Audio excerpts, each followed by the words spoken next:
My name is Liam. I live with my wife, Emma, in a tiny wooden shack on a steep hill. Life isn't easy here. Every day, Emma climbs the hill carrying pots of water. I try to help. One morning, I made her breakfast, hoping to see her smile. But her feet were swollen, her hands shaking. She said 4 trips a day for water. Liam, my legs can't take it anymore. I felt helpless. I told her, one day soon, I'll move us to a real home. She didn't answer. She had heard it before. My older brother, Ethan, lives in a mansion with his wife, Jessica. Dad gave him everything while I was left with this broken hill shack. Still, I believed hard work would build my future. Every day, I climbed down the hill to do labor work. Emma always warned me, be careful. The ground is slippery after rain. One evening, I slipped badly. I tumbled down the muddy path, almost didn't survive. When I reached home, Emma was scooping water from the floor. The roof leaked. The floor was soaked. We bailed water all night. By morning, I could barely stand. She begged me to stay home, but I couldn't. And then she said it. You're going to be a father. Everything stopped. My heart burst with joy. I held her. I'll work harder than ever. I promised. Our child will never suffer like we have.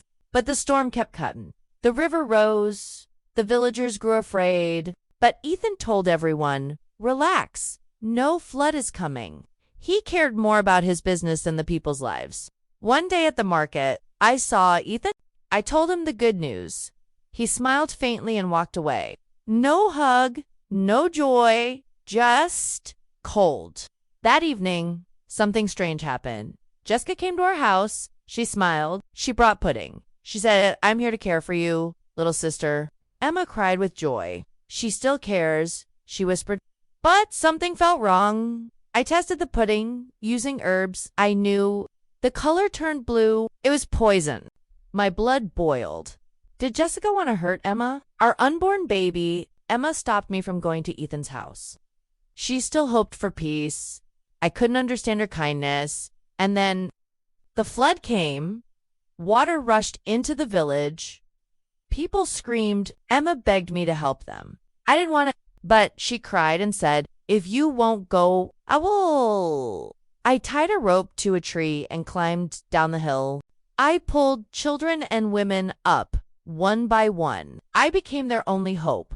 Then I saw Ethan and Jessica clinging to a tree. I threw the rope. They held on. I pulled them with everything I had. They were safe. Jessica's bag full of soaked money, no food, no medicine, just cash. As I turned to leave, Ethan asked, is Emma okay? I said, you don't deserve to ask.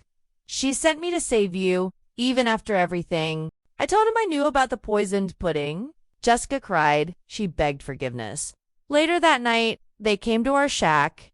Emma welcomed them in, gave them dry clothes, warm food. Jessica dropped to her knees, crying. This child is mine too now. I'll protect him like my own. Ethan sobbed. I was blind for years. I see clearly now. I want to stay here with you, my brother. The mansion was gone, but something better stood here. Barely a few weeks later, our baby boy was born, healthy, smiling, a light in the darkness. And Jessica, she held him like her own son. Sometimes storms wash away everything fake and leave behind only what truly matters.